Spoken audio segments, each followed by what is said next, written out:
So I'm sure a lot of you have probably been wondering what happened to the Luckin Coffee Challenge. Nothing happened to it. It's right here. However, I did slow down. I'll admit it. Why? My thought was try everything on the menu once and then make a tier list. Show everyone what the best drinks are. Turns out Luckin Coffee changes their menu like every week. And at this point, there's like 4 things that are the same as when I started and everything else is different. Not really a problem, except it kind of ruins my idea of finish.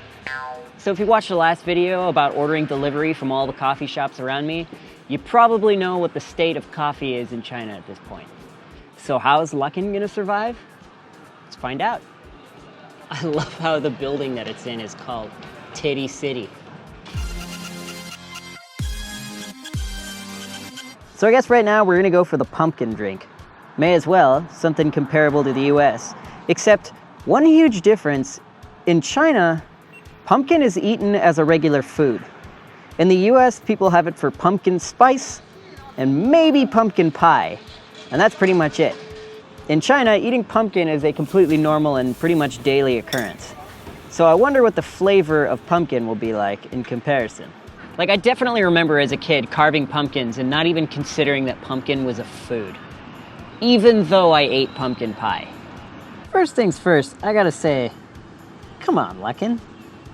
That doesn't even look close to the picture. And not in the like, the picture is unrealistic way, but in like the, where's the pumpkin way?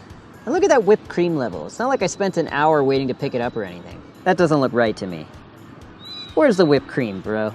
So anyway, I know that we have pumpkin spice lattes and whatnot in the US, but I imagine this is not gonna taste like that because people are used to eating pumpkin. So this is probably gonna have a pumpkin flavor. Let's find out. I guess if you check in the bottom, there is a little bit of that pumpkin-y stuff. But come on, that still doesn't look that great.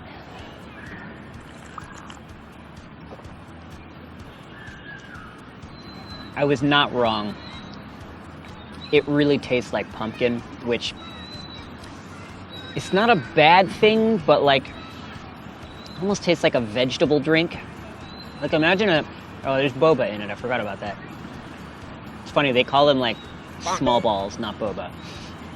I think for the right person, this is another one of those drinks that's not for me, but it's not a bad drink. Imagine if you took just like a boba milk tea and then you added pumpkin puree. If you really like pumpkin flavor, I think this would be a drink for you, but it's just, I don't know that they fit well together. Remember in that episode where I talked about the Linyi guy who opened like 8, 9, 10 arbitrary number of stores? Yeah, that guy is really into the coffee market. He organized an entire youth festival around coffee. Then he said, as soon as that's over, he's going back to opening more Luckins. And that was September 28th. So that's probably what he's doing right now. He said he closed 1 unprofitable store and is opening 8 other ones. I also didn't realize that the stores that begin with an A are the ones that are opened by other people, like a franchise store. And the ones that just start with a number are the ones that Luckin has opened themselves. And I don't think I've seen any in Shenzhen that are people who have opened them themselves. I find that rather interesting. I wonder if that has something to do with the fact that in Shenzhen it's just not so profitable to open a huge chain store because there are so many other options. But in a place like Linyi or Jieyang, where I went to that 3rd tier one, it probably is extremely profitable to have a name brand place with basically no competition. So speaking of competition, that brings me to my next point. Seesaw is opening another location right across the street from me at this big mall. Seesaw is amazing.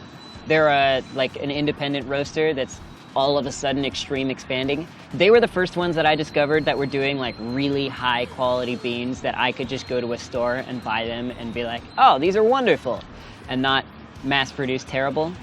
I knew they were expanding, but then they closed a store, the nearest one to me, and I was pretty disappointed, but it was also a really small store. Now they're opening a large one. Not to mention in Shanghai, their stores are so cool. So it still seems very clear to me that Luckin really knows their market. They're being very cautious in a big competition area like Shenzhen and opening little tiny stores for people to order delivery coffee, which is realistically the only time you're gonna order that type of drink. Most people don't go to a Luckin to sit down and have a good time, which is why there are very few sit-down Luckin places in Shenzhen. However, when you go outside of Shenzhen and you only have a couple Starbucks, or maybe no Starbucks, then people are used to that Western idea of a coffee shop. They're gonna go to a Luckin, they're gonna sit down at a Luckin, and they're gonna be like, damn, look at me, coffee shop. Also, speaking of the interesting drinks that Luckin has, it really makes me wonder about Starbucks. Because I also heard that Starbucks revenue started to go down for the first time, and Luckin's revenue is still going right up. Which makes me wonder, is Starbucks gonna continue being relevant? I have seen them do nothing to recapture the audience that's being taken away by all these new coffee chains. Granted, if you saw my last video, you'll know that a lot of these new coffee chains are rather terrible. Yeah, no, that's going with common sense. Not good. No, don't order that. Yeah. However, M-Stand, Bear Coffee, In Cafe, which weirdly is the one that was called Mimo, which translates to plot, like plot to kill someone. I translated it to plot, but I actually saw their location. They call it scheme in English, but it didn't say that anywhere online. It just said Mimo, and then you get it, and all it says is In Cafe. Thought that was a little weird. Oh, and one last thing, one of the most important ones. That same guy, the Linyi guy, said next year they're gonna start rapidly expanding. 快速发展. What did he say? 快速 something? A few moments later. 门店数量会增长得很快. And I believe this guy, considering half of those are probably his. Now that all the fines are paid, all of the waters have settled, next year, Luckin is gonna go, all right, here we go.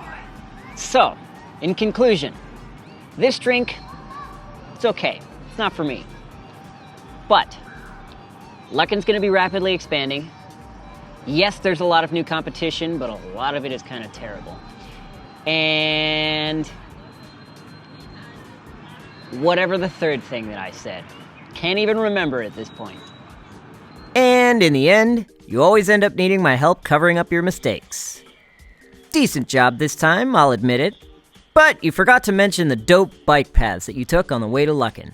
Everyone wants to hear about those. And what you were trying to say is, I'll keep you updated on the 8 new stores that the Linyi guy is opening. Sound good? Did they really plan it out this poorly? Sky Towie! Oh crap, we're out of room. May I just leave it? We're Evergrande. Oh, and if you wanted a 360 view of the Luckin location, here you go. Whee! Whee! Yeah.